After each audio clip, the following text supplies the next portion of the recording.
이 말씀 중심에서 오늘 산상수훈 오늘 마지막 마무리하는 날입니다.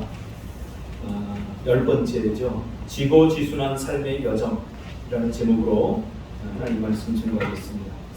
옆에 있는 분들과 한번 인사할까요? 인사하세요.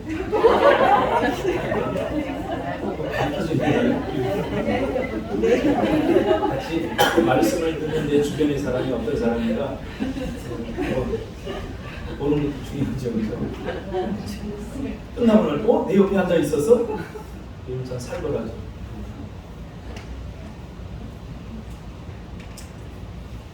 한 칸씩 딱 떼어서 앉았군요. 역시 이 지고지순 참 이 말이 가을과 참 어울리고 요즘 일주일 동안 제가 살면서 굉장히 많이 묵상했던 그런 부분입니다. 이 지고 더할 나위 없이 높고 또 더할 나위 없이 순수하다 그런 말입니다. 이 말은 지금까지 우리가 9번에 걸쳐서 살펴본 팔복과 가장 어울리는 말이고 천국 백성들의 삶과 수준을 그대로 반영해주고 있는 팔복을 마무리해주는 엔딩 문장입니다. 지고 지순. 이것은 어떤 외형적인 모습이 아니겠죠. 어떤 사람들과 이야기하다 보면 참 남노하게 있고 참 촌스럽게 생겼는데 외모는 그 이야기를 나눠보면 참 고상하다, 지고지순하다 라는 것이 영적으로 느껴지고 가슴으로 와닿을 때가 있습니다. 그러면서 저도 나도 이런 사람이 되어야 되겠다 그런 생각을 하게 됩니다. 천국 백성들의 삶의 여정은 지고지순해야 한다고 예수님은 말씀해 주고 있습니다. 천국 백성들의 삶의 태도와 삶의 자세가 더할 나위 없이 높고 순수해야 된다라고 말해주고 있는 것입니다. 천국의 삶을 사는 사람들의 모습은 예수님과 닮아 있죠. 이 예수님 닮은 삶이 바로 지고지순한 삶입니다. 안타까운 것은 많은 그리스도인들이 세상을 닮으려고 한다는 것입니다. 세상을 닮으려고 해서는 안 됩니다. 그러면 예수님을 닮는다는 것은 어떤 의미일까요? 삶이란 관계 아닙니까? 관계. 참 관계가 중요합니다. 지금 팔복도 지극히 관계적인 복입니다. 우리가 9번에 걸쳐서 남은 이 팔복도 관계 속에서 이루어지는 복입니다. 사람들이 언제 행복하냐 하면 언제 사람들이 복된 상태가 되느냐 하면 관계가 좋을 때 우리 행복을 경험합니다. 아무리 그 사람이 세상 사람들이 부러워하는 모든 조건이 다 갖춰져 있다고 할지라도 관계가 좋지 않으면 절대 행복을 경험할 수 없습니다. 하나님과 관계, 사람들과의 관계 참 중요합니다. 만약에 은주 씨가 매일 차를 이렇게 타고 가면서 저만 보면 단 한 번도 예외 없이 차를 멈춰서고 유리창문을 열고 목사님 안녕하세요! 이거 조금 제가 자중한 소리입니다. 크게 외치는 그 소리 참 하루가 상쾌하기 시작이 됩니다. 참 기분 좋게 하는 외침이죠. 근데 만약 은주 씨와 저가 싸웠다고 생각해 보세요. 목사님 우리 집 앞에 풀도 안 매주고 약도 안 뿌려줘서 지네에 물리고 이러면 저하고 싸웠다고 생각하면 아마 별로 보고 싶지 않을 것입니다. 관계가 좋기 때문에 그 한마디가 나에게 힘이 되는 것입니다. 삶이란 관계입니다. 그래서 신앙생활은 어떤 면에서 관계 배우기입니다. 교회가 힘들어서 교회에 적응하지 못해서 떠나가는 사람들은 믿음이 없어서 기도를 안 해서 예배가 시원찮아서 말씀이 시원찮아서 떠나가는 게 아니라 관계 맺기를 잘 못하기 때문입니다. 이 관계가 굉장히 중요합니다. 여러분 교회는 우리가 생각하듯이 그렇게 멋진 사람들만 모여있는 곳이 아닙니다.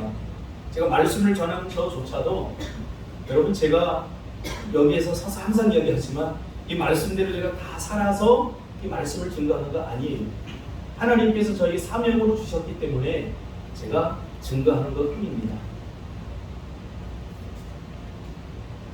신앙생활은 관계 배우기입니다. 하나님과의 관계, 이웃과의 관계. 그래서 마태복음 22장에 보면 예수님께서 사두개인들과의 부활 논쟁을 합니다. 사두개인들은 부활을 믿지 않는 사람들이거든요. 그래서 사두개인들과 부활 논쟁을 하고 부활이 있다는 것을 사두개인들에게 이야기를 하면서 사두개인들이 꼼짝 못하게 됩니다. 그러니까 논리 싸움에서 진 거죠. 그리고 나서 바리새인들이 이 이야기를 듣습니다. 바리새인들은 어떤 사람들입니까? 율법 전문가들입니다. 법 전문가들입니다. 당시 사회는 종교적 시스템이기 때문에 이 바리새인들은 이 모든 법들이, 지금도 말레이시아는 법이 2개 아닙니까? 말레이시아에 가봤더니 일반법이 있고 그 다음에 모슬렘을 믿는 사람들은 그 모슬렘법을 따라서 처벌을 해요. 근데 당시 이 유대 사회는 이 율법이 모든 사회의 법이었습니다. 그래서 법적으로 문제가 생기면 오늘날은 우리가 바리새인들이면 이 법률 전문가들이다 이렇게 생각하면 됩니다. 이 이야기를 듣고 예수님을 좀 곤란하게 해주고 싶어서 바리새인들 율법 전문가들이 예수님께 찾아와서 이렇게 묻습니다. 그것이 마태복음 22장 36절에 나오는 내용인데요.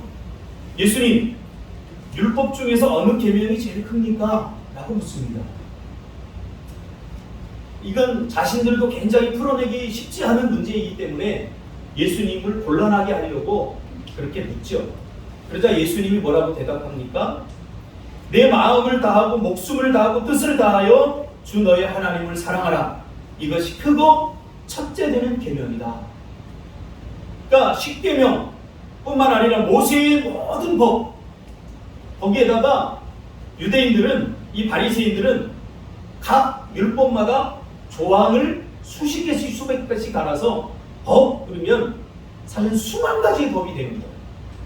11조 해야 된다. 거기에다가 11조는 어떻게 하고 그 규범과 법칙들을 아주 자세하게 달아놨어요. 예를 들면 11조는 그 옆집에 가서 내가 수박 농사를 도와주고 수박 한 통을 받았어요. 그러면 그것을 저울에다 정확히 10분의 1을 분배하는데 그것이 맞지 않으면 하루 종일 걸렸다고요. 또 얼마나 철저하게 하나님의 율법대로 살려고 발버둥 쳤는지 우리가 알지 않습니까? 그리고 둘째는 그와 같으니 내 이웃을 내 자신과 같이 사랑하라.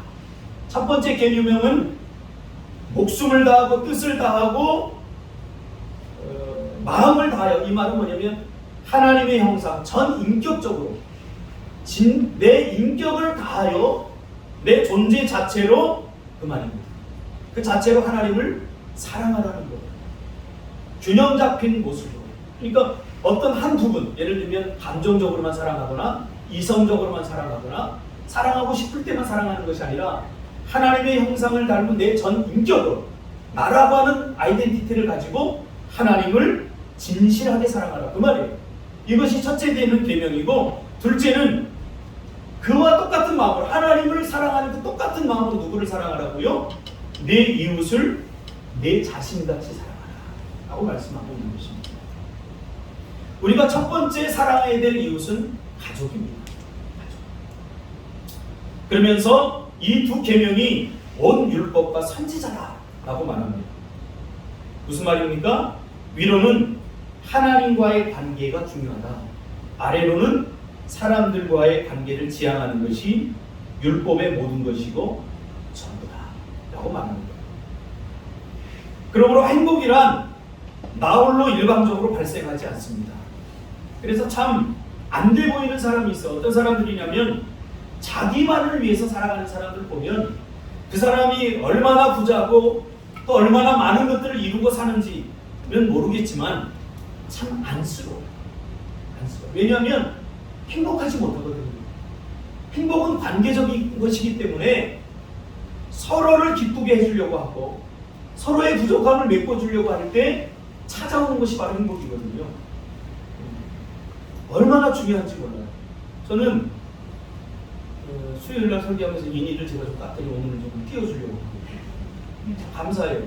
인이가 이렇게 외국을 이렇게 돌아다니며 살아가지고 이 한국 문화에 좀 잘 적응을 못하는 것 같아요. 근데 비록 비교적 잘하는데 이 제가 수학을 좀 이렇게 가르쳐 보니까 처음에는 제가 난감하더라고요. 전혀 기초가 돼 있지 않아서 이 곱셈이나 나눗셈을 어떻게 할까에 대해서 참 고민을 많이 했어요. 그래서 조금씩 제가 문제를 내줘 보니까 곧잘 풀어요. 그래서 요즘은 한 100문제 정도 하루에 풀어요. 4장 정도 문제를 내서 푸는데 그게 한 시간 내내 걸리는 거예요. 근데 제가 깜짝 놀란 일을 며칠 전에 발견했어요. 뭐냐면 제가 그 4장을 100문제를 다 풀면 한 30문제 정도 더 내줘요. 그러니까 요 녀석이 그새 머리가 좋아진 거예요. 그래서 그 문제를 30분 만에 다 풀고 푸는 척을 하고 있었던 거야. 할렐루야. 미용 집사님 머리 닮았는지 아니면 엄마 집사님 머리 닮았는지. 근데 1시간 걸리던 문제가 풀던 문제가 30분 만에 다 풀고 있어요. 그래서 내가 이렇게 보니까 손으로는 막 푸는 척 하는데 이거 다른 데가 있어요. 가만히 관찰해 보니까 푸는 게 아니야. 그래서 내가 야! 깜짝 놀라는 거야. 문제 다 풀었어? 그러니까 네? 한 문제 남았어요. 그럼 시간을 질질 끌어요. 그래서 가서 봤더니 문제를 이미 다 풀었어요. 다 풀고 또 다 풀었으면 풀었다고 얘기를 해야지. 그러니까 그럼 문제 또 내줄 거죠.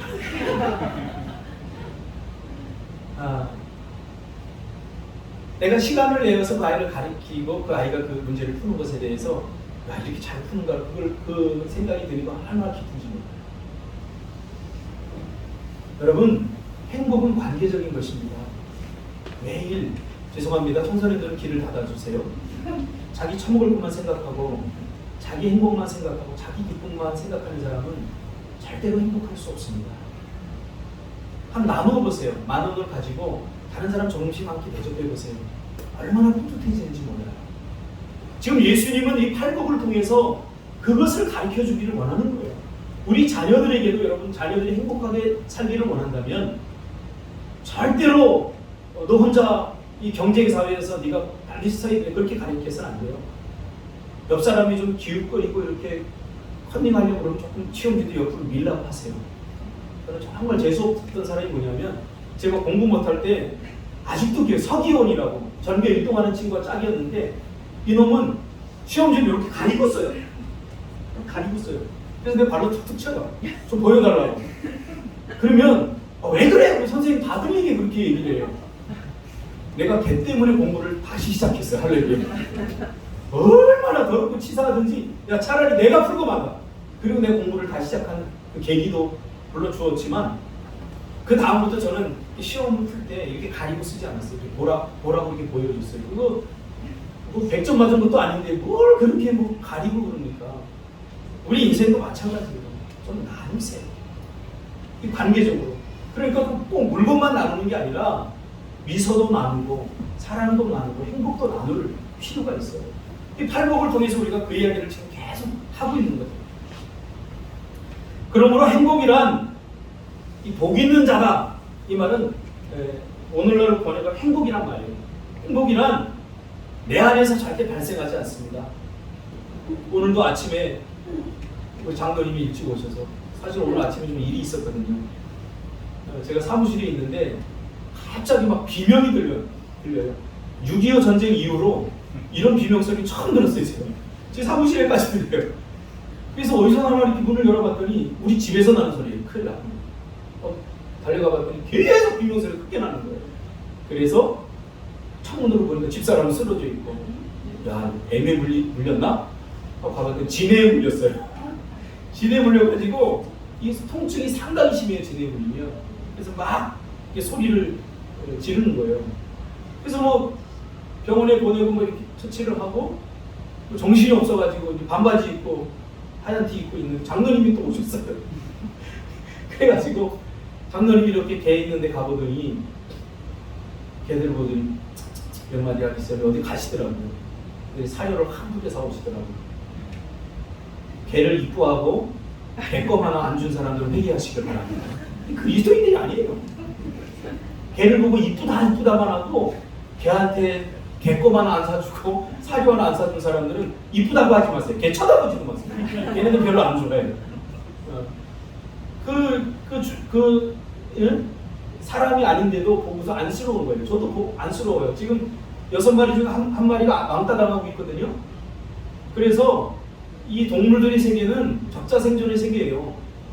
이 먹이가 부족하면 왕따 시켜요. 이제 한 마리 안따 시키고 못 먹게요. 자기들 몫을 주려고 하지 않아요. 그래서 제가 그 한 마리를 계속 지금 끄집어내서 따로 먹이고 있어요. 먹이고 있어요. 여러분, 왜 우리가 예수님을 닮아야 되고 왜 지고지순한 삶을 살아야 되냐면, 우리가 그렇게 살지 않으면 동물적 수준으로 우리의 삶이 전락해버려요. 자기 것만 중요하고 자기만 소중하고 자기 것만 챙기다 보면 타인을 절대 배려할 수 없어요. 그런 사회가 여러분 천국입니까? 절대 천국이 아니에요. 예수님이 지금 그 이야기를 하고 있는 거죠. 예수님은 자기의 수준이 아니라 성경의 수준으로 서로를 바라보고 판단하고 결정해야 복된 삶을 누리게 된다고, 그것이 천국의 삶이라고 지금 말씀하고 있는 거죠. 마태 이 팔복을 통해서. 지금까지 유대인의 삶의 기준은 바로 율법, 계명이었어요. 여러분의 삶의 기준은 무엇인가요? 여러분은 무엇을 보고 판단하고 결정하고 선택하나요? 경험이나요? 배운 지식이나요? 예수님은 우리에게 말씀하고 있죠. 우리의 선택과 판단과 결정의 기준은 하나님의 말씀이어야 된다고. 그런데 유대인들은 그 삶의 기준이 계명이었어요. 이 계명과 하나님의 말씀은 조금 차원이 달라요. 유대인의 관점에서 성경 그러면 율법이었어요.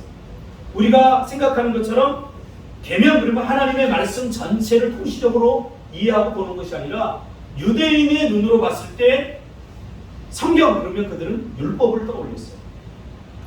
유대인들이 인정하는 성경은 어떻게 구성되느냐 하면, 하나님께서 주신 규범, 그리고 예언서죠. 그리고 역사서. 3가지로 구약이 구성이 됐습니다. 이것이 구약 성경을 이해하는 구조입니다. 그런데 율법, 성경 그러면 율법을, 규범을 유대인들은 생각했어요.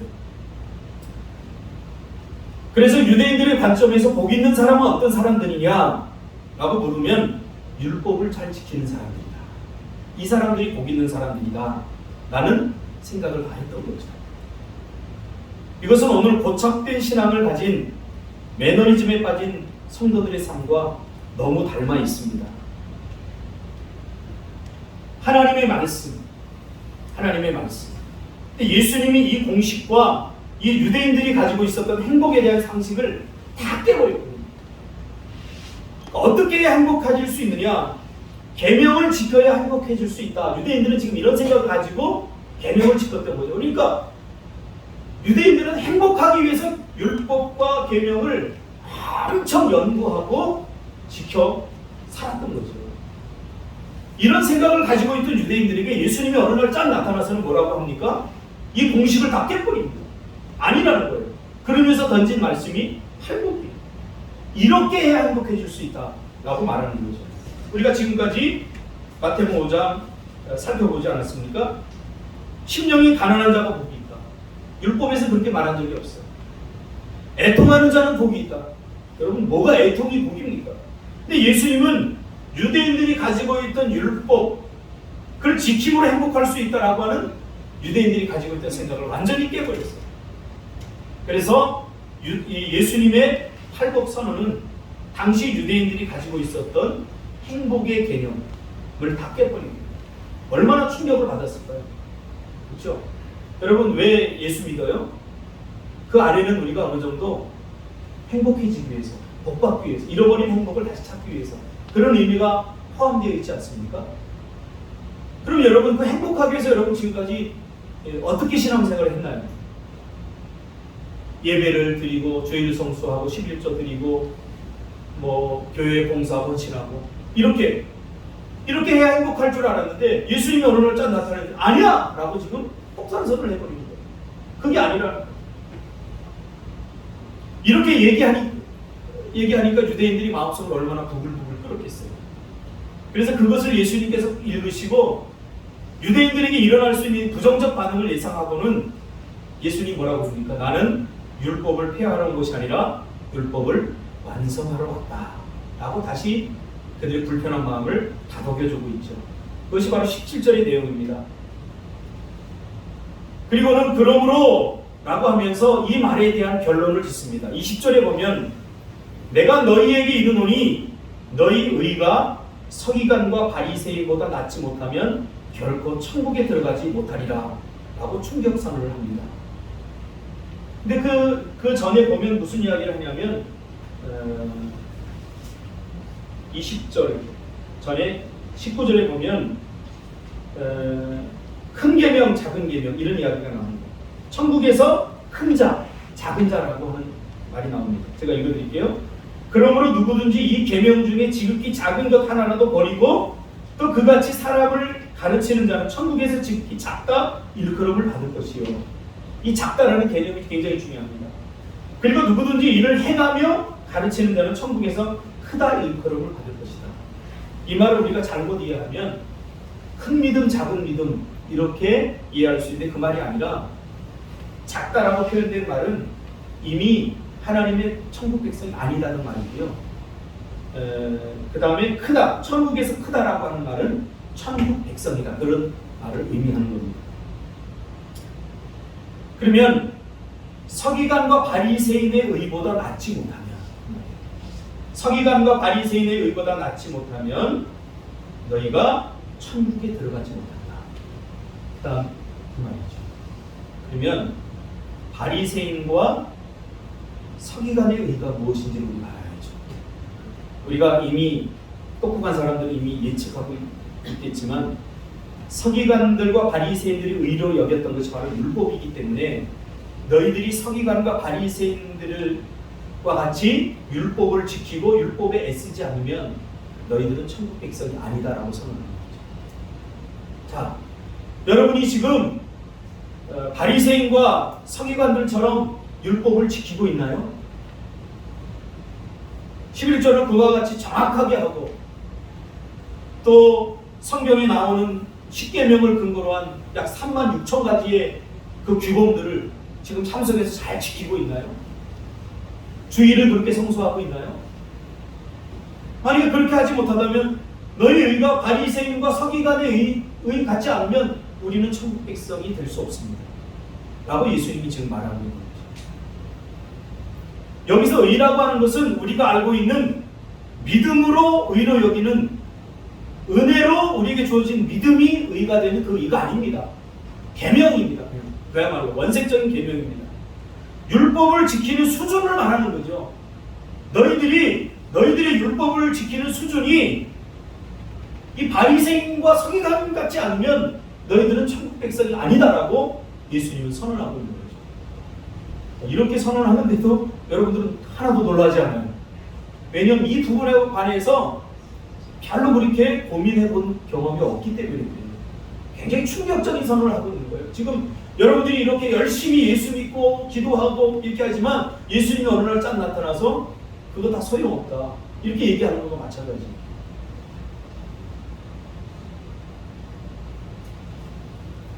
이 바리새인과 서기관들이 얼마나 계명을 잘 지켰습니까?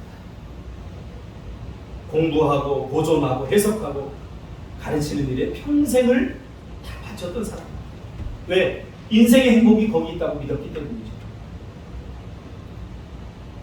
그래서 제가 가끔 그런 이야기를 합니다. 바리새인보다 더 악한 세리가 되어서는 안 된다. 그러니까 바리새인과 서기관들을 향해서 비난을 한 것은 오직 예수님 한 분뿐이에요. 예수님은 우리의 마음과 생각을 통찰하는 분이기 때문에 바리새인들의 그리고 서기관들의 그 마음을 보니까 악함이 보였던 거지, 겉으로 보면 바리새인과 서기관들은 정말 믿음 좋은 사람들이었고 완벽한 그리스도인이었어요.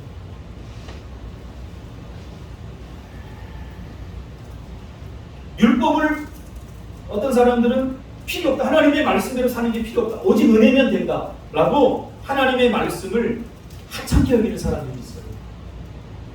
거 성경을 잘못 이해하고 있는 거예요. 적어도 우리는 이 바리새인과 같은 그 열정과 바리새인과 같은 열심을 가지고 율법을 지키려고 해야 돼요. 말씀대로 살려고 발버둥을 치고 그렇게 해본 사람만이 깨닫게 돼요. 뭘요? 말씀대로 우리가 살아갈 수 없구나. 그것도 해보지 않고 최선을 다하는 사람, 하나님의 말씀대로 살려고 발버둥 치는 사람들을 향해서 미련하다는 둥, 바보스럽다는 둥, 그래서는 안 돼요. 적어도 우리는 하나님의 말씀대로 살아보려고 발버둥 쳤던 바리새인의 열심 정도를 우리가 가지고 있습니다. 주의를 성수하기 위해서 애쓰는 모습. 오늘도 진해에 물려서 집사람이 여기 지금 아마 통증이 상당히 클 거예요. 막 쓰러져서 소리를 치면서 아무튼 6.25 이래로 내가 그런 소리 처음 들어봤어. 와! 하고 소리 지르고. 그러면서도 뭘 걱정하냐면 주일 예배를 걱정하더라고요. 참 미련한 건지 감사한 건지.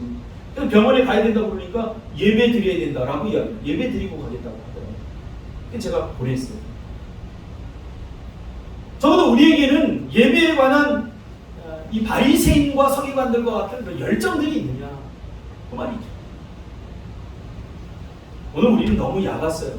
그래서 은혜를 함부로 이용해 해보지도 않고 하나님은 그거 별로 안 좋아해 이런 생각을 해요. 제가 전도사 때 어느 교회에 부임을 해서 전도하자고 주일날 교사들 불렀어요. 교사가 15명인데 학생들은 6명이 나오더라고요. 할렐루야. 소수정예 교회였습니다. 근데 그렇게 3달이 됐는데도 한 사람도 전도하려고 하지 않아요. 이제 안타까운 마음을 가지고 교사들에게 모아놓고 교사 일을 하면서 우리 전도합시다. 바로 앞에 석정초등학교라고 초등학교가 있는데 안 나오는 거예요. 그랬더니 교사 부장 집사님이 저한테 그런 얘기를 해요. 전도사님 해봤어요. 다 해봤는데 안 되더라고요. 그래서 그래도 해봅시다. 내가 새로 전도사가 왔는데 그래도 또 해봅시다. 그랬더니 해봐도 안 돼요. 그러더라고요. 그러니까 좌절감을 겪고 있는 거죠. 이 사람들 해본 사람들이에요. 해봤는데 해봐도 안 되기 때문에 무기력해진 거예요. 무기력이라고 하는 것은 해본 사람들이 겪는 거예요. 아무것도 안 하는 사람들은 게으른 거죠. 무기력한 게 아니에요. 해보고 또 해보고 또 해봐도 안 돼요. 그러다 보니까 마음이 무너진 거예요. 그래서 해봐도 안 되겠구나. 이 상태가 무기력이에요. 무기력에 빠져 있었던 거예요. 제가 기도하고 해봅시다. 아무튼 강요는 안 할 테니까 저는 할 겁니다. 토요일마다. 원하시는 교사님 나오세요. 그리고 토요일날 됐는데 한 사람도 안 나오고 저 혼자 됐거든요. 얼마나 낙심이 되든지. 그렇게 2달을 하고 혼자 3달을 했어요. 그랬더니 아이들이 한 사람, 2사람 나오니까 그때야 교사들이 한 사람, 2사람 나오더라. 해봐야 돼요. 해봤죠 지금까지. 그래도 또 해봐야 돼요. 우리가 숨을 쉬는 한 또 해야 돼요. 기도도 마찬가지예요. 기도하다 지금 쉬고 있습니까? 또 해야 돼요. 저는 너무 감사한 게 있어요. 기도는 지금 여기서 끝나지 않아요. 내가 죽어도 기도는 남아있어요. 저희 어머니가 저를 위해서 40일 금식 기도를 2번이나 하셨어요. 저는 그 덕을 톡톡히 보고 있어요. 저 사실 그렇게 기도 많이 하는 목사 아니에요. 여러분들도 알고 느끼다시피. 그런데 저는 기도의 은혜를 너무 많이 누리고 있어요. 저희 어머니가 저를 위해서 밤낮을 위해 기도했어요. 제가 청소년 사역할 때도 어머니한테 기도를 부탁해요. 그러면 그 사역의 현장에서 말씀을 전하면 놀라운 일들이 일어나는 것을 제가 직접 목도했어요. 여러분 기도 느끼지 않습니까? 어제도 최명 집사님과 잠깐 우리 옥명 집사님 남편이 지금 와 계시거든요. 잠깐 이야기하는데 최명 집사님 그런 얘기를 하더라고요. 목사님 감사합니다. 꿈틀교회 성도님들이 저를 위해서 기도해 주는 거 저 다 기억나요. 밥 한 끼 사주는 건 누구나 할 수 있지만 여러분 기도하는 게 얼마나 중요한지 오늘 우리에게 이런 애씀이 바리새인과 서기관들 무조건 나쁘다고 했지 그들이 가지고 있었던 이 율법을 대하는 자세와 태도를 우리가 잃어버렸어요. 비난하다가 적어도 이런 열심이 있어야 되지 않겠습니까? 어제도 우리가 모여서 제가 허리를 다쳐서 잔디 관리를 못했더니 지금 잔디가 완전히 자풀이 자라서 다 망가지게 생겼어요. 그래서 우리 젊은 집사님들한테 잔디 좀 깎자 이렇게 잔디를 깎고 있는데 주한이하고 인이하고 잠자리 잡고 놀고 있더라고요. 제가 너희들이 잔디 관리를 잘해야 잠자리도 찾아오는 거야. 같이 깎자 그러니까 주한이가 싫어, 난 잠자리만 잡을 거예요. 그래서 인이는 그랬더니 저도요 그러더라고요. 인이가 많이 타락했구나. 너 주한이 없을 때는 그렇게 와서 잔디도 같이 풀도 뽑아주고 하더니 너 친구 잘못만 가서 타락했구나. 그런데 얘기했어요. 참 친구가 중요해. 친구. 저 젊은 집사들이 풀을 뽑아야 얼마나 뽑겠습니까? 그러나 목사 허리 아프다고 이 짐을 메고 농약을 주니까요 제대로 못 줘요. 마음에 안 들어요. 그런데도 그 하는 것을 보면서 그렇게 하려고 하는 모습이 참 이쁘고 아름답더라고요. 하나님이 보시는 것도 마찬가지예요. 항상 신앙은 결론에서는 안 돼요. 할 수 있느니 없느니 해봐야 되는 거예요. 해봐야 되는 거예요. 예수님이 그 이야기를 하고 있는 거예요. 율법을 지키는 것이 참된 복이 될 수 없는 이유는 우리가 율법을 다 지킬 수 있을 만큼 온전하지 못한 사람이라는 거예요. 그래서 율법은 지키라고 주신 것이 아니에요. 왜 율법을 주셨느냐? 율법이 무엇인가를 깨닫게 해주기 위해서. 율법은 두 가지예요. 율법은 첫째, 하나님의 은혜이고 그 다음에 그 은혜로 주어진 것이 뭐냐? 그 율법을 계속해서 깊게 파고들면 딱 하나가 나와요. 오늘 그 이야기를 하려고 제가 하는 거예요. 우리는 적어도 율법을 대하는 자세와 태도를 우리는 배워야 되는 거죠.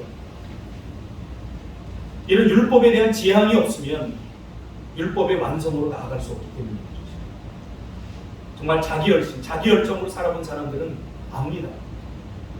새벽 기도도 정말 빠지면 죽는 줄 알고 새벽 기도를 해봤던 사람들이 진짜 기도를 배우게 됩니다. 주일 성소도 성수도 우리 젊은이 집사들 지금까지 나를 만나서 제가 전도하고 교회 나와서 지금까지 군대 간 이후에 주일을 빼먹은 적이 한 번도 없어요.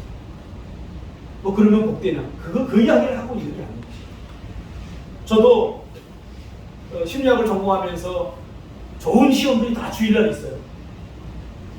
그거 제가 시험을 봐서 따면은 참 많은 저에게 유익이 되고 이득이 될 수 있었을 텐데 그거 못 따라 안타까움이 있어요. 주일날 시험이 있기 때문에. 뭐 가서 눈 딱 감고 와서 시험 봐서 합격해서 자기는 받아서 살아도 저에게는 조금도 괜찮았을 거예요. 그러니까 저에게는 그런 마음이 있는 거죠. 율법을 대하는 자세와 태도. 율법을 지켜본 사람들은 두 방향으로 나갑니다. 첫째는 위선입니다. 지킬 수 있다고 생각하는 사람이죠. 그래서 지킬 수 없는데도 지킨다고 스스로 믿는 사람. 이런 사람들에게 나타나는 것이 위선입니다. 가짜로 지키는 거죠. 또 한 사람은 정말 지키려고 율법을 지키려고 애써본 사람들은 내가 지킬 수 없구나라는 것을 깨닫게 되고 하나님 도와주세요. 하나님의 은혜로 나아가게 되어 있습니다. 지킬 수 있다고 생각하는 사람은 율법적 성향이 강한 사람입니다. 그래서 지키지 못하는 사람들을 정죄하고 비난하면서 관계를 깨고 행복을 깨버리는 거죠. 그러나 지킬 수 없다고 생각하는 사람들은 안타까운 마음으로 하나님의 도우심을 구하는 자리를 하고 있는 거죠. 도와주세요. 이 은혜를 지향하는 사람들이 바로 복된 사람, 행복한 사람이라. 오늘 교회 안에서도 율법을 대하는 율법적인 사람들은 저 사람 기도 안 한다, 저 사람 주일 성수 안 한다, 저 사람 11조 안 한다, 정죄하고 비난합니다. 율법적 성향이 강한 사람. 그러나 지키려고 애써봤던 사람은 이해를 합니다. 그럴 수도 있지. 나도 그래 봐요. 이게 천국 백성들의 삶이랍니다. 저 사람이 짓는지 나는 안 지나요? 마치 나는 안 짓는 사람처럼 대단히 의로운 사람처럼 비난하고 정죄한다. 오늘날 교회는 그래서요. 혹여 그가 잘못을 한다고 할지라도 우리는 같은 마음을 품고 사랑하고 그를 이해하고 바라봐줘야 되는 거죠. 오늘 예수님이 이 이야기를 하는 거예요. 그 율법의 완성이 뭐냐? 지고지순한 삶을 살게 하는 것이 뭐냐? 로마서 13장 10절이 이야기하고 있죠. 율법의 완성은 사랑이니라. 사랑. 무엇이 지고지순한 삶으로 우리를 인도하는가? 다시 말하면 수준 있는 사람, 가치 있는 사람, 모든 사람이 비난할 때 그를 갈아서 안아줄 수 있는 사람, 아무도 놀아주지 않을 때 그와 친구가 되어주는 사람, 모든 사람이 쑥덕거리며 그를 헐뜯을 때 오히려 그를 감싸주는 사람. 무엇이 가능하게 하느냐? 사랑이 가능합니다. 팔복의 핵심은 사랑. 지고지순한 사랑. 저는 우리 교회 성도님들이 그랬으면 좋겠어요. 저번 주가 2주 전인가 제가 끝나고 돈가스 집에 가서 이렇게 돈가스를 먹고 있는데 한 무리의 아주머니들이 옆에서 돈가스를 쳐 드시더라고요. 이렇게 얘기하면 별로 좋은 이유가 아닙니다. 근데 그게 무슨 얘기를 하냐면 교회 이야기를 하는 거예요. 교회 목사 흉보고 교회 집사 또 교회 장로님 다 흉봐요. 그냥 내가 돈가스 계속 날려고 하는데도 괜히 거슬리고 그 앞에서 내가 나 목사다 그러고 싶더라. 감싸줘야죠. 누가 듣겠습니까? 결국 가만히 들어보면 자기가 이롭다는 거예요. 자기가 이롭다는 거예요. 뭐 했는데 목사님이 주례도 안 봐주고 우리가 자기가 가서 해서 했는데 결국 자기가 이롭다는 거예요. 뭐가 잘못된 거예요. 사랑이 없으면 안 돼요. 사랑이 없으면 불행해져요. 우리가 배워야 될 전부는 사랑이에요. 사랑으로 말하시길 바랍니다. 사랑을 가득 담으시기를 바랍니다. 사랑. 내가 말이야 생각해주는 것처럼 이야기를 또 그렇게 살면 안 되고 또 그렇게 하면 안 돼. 그렇게 말하기 전에 옳고 그름을 말하기 전에 내 안에 사랑이 없으면 말하지 마세요. 상처가 내가 아픕니다. 그러나 내가 정말 그를 사랑하고 있다면 사랑을 쇠뇌하지 말고 정말 그를 사랑하고 뜨겁게 사랑할 수 있다면 마음이 있다면 양심의 거침이 없다면 무슨 말을 해줬습니까? 예수님이죠.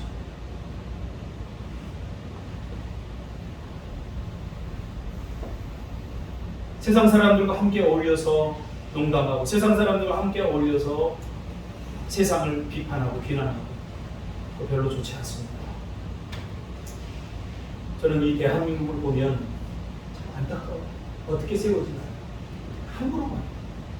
대통령 아무리 정치 못해도 이름 함부로 부르지 마세요.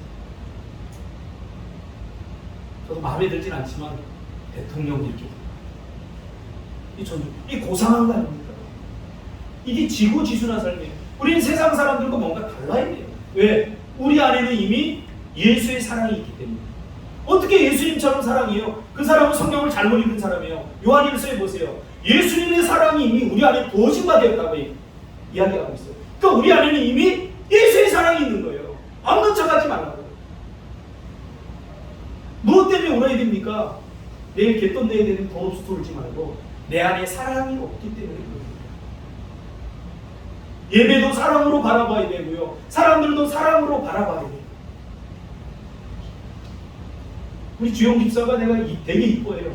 이뻐서 이뻐하는 게 아니라 주님의 마음을 품고 사랑하는 거예요. 할렐루야. 살다 보면 주변 사람들이 나를 이용하려고 하는 사람들이 있어요. 왜 없겠어요? 내가 100을 주면 저 사람은 나에게 20만 주고 관계를 맺으려고 하는 사람들이 있어요. 왜 없겠어요? 그럼 우리 그리스도는 그거 따지지 말자는 거지. 그냥 예수님의 사랑으로 그냥 대해주면 누가 우리를 갚아줘요? 할머니 우리가 배울 때 있잖아요. 하나님이 갚아주세요. 여러분 그거 믿습니까? 저는 확실히 믿어요.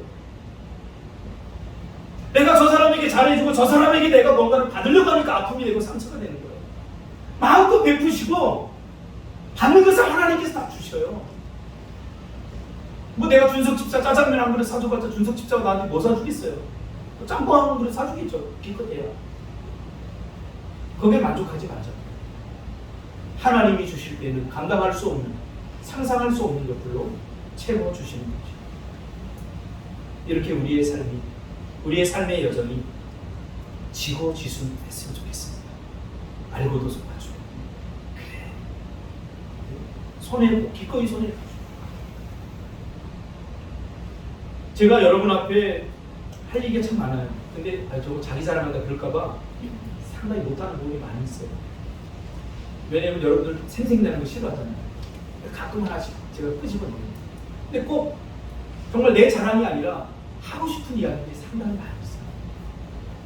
한 가지만 하고 제가 마치 나만을 위해 살지 말자 그런 거예요.